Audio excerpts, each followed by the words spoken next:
In the village of Okozi, there lived a young man named Obi. Obi was an orphan who lived alone in a small hut. His only living relative was his old grandmother, who lived in the neighboring village called Ukuku. Every market day, he would visit her.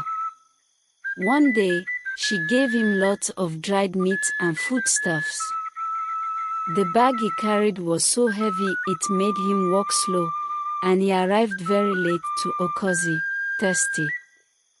He got to his hut and tried to take water from the pot, but it was infested with ants. With no choice, he went to the stream that night. As he fetched water, someone touched him.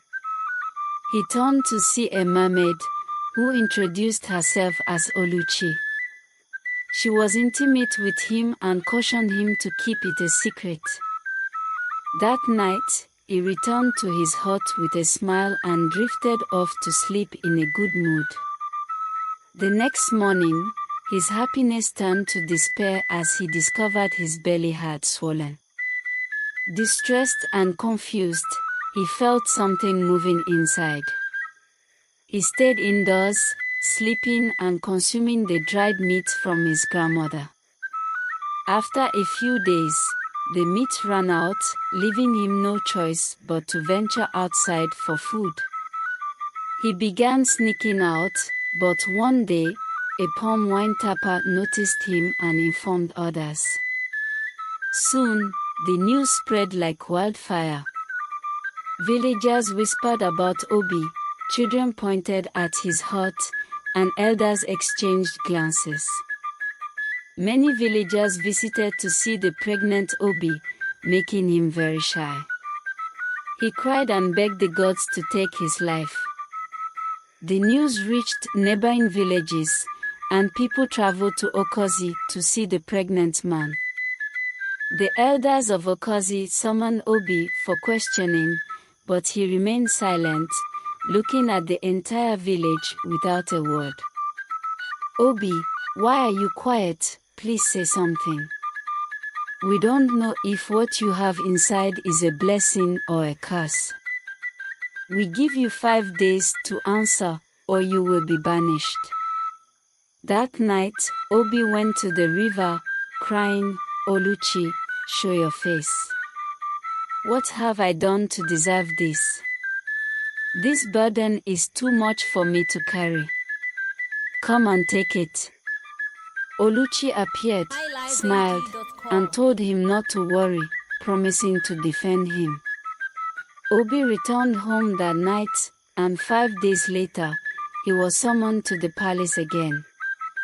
"Obi, are you ready to talk now? Say something." But Obi sat there crying, waiting for Oluchi to defend him, but she did not appear. The king ordered the villagers to chase him away. They started chanting and singing derogatory songs as they chased him.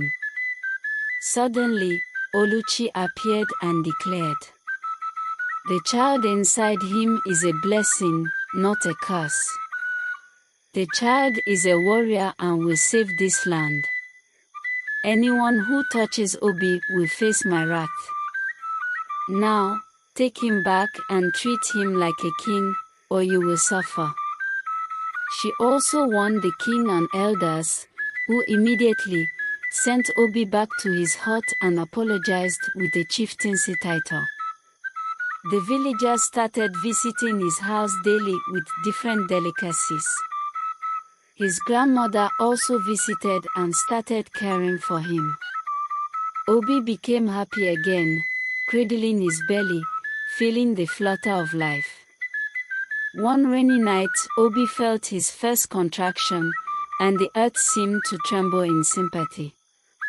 He knelt, shouting and crying, but with his grandmother's help, he managed to give birth to a daughter with skin like the sun. The next morning, the entire village celebrated their new warrior, bringing numerous gifts and food. The king and elders joined the celebration, organizing a grand feast. Suddenly, Oluchi appeared and declared that the child would be named Iroko, as strong as the Iroko tree. After Oluchi disappeared, the villagers continued celebrating. Iroko was no ordinary child.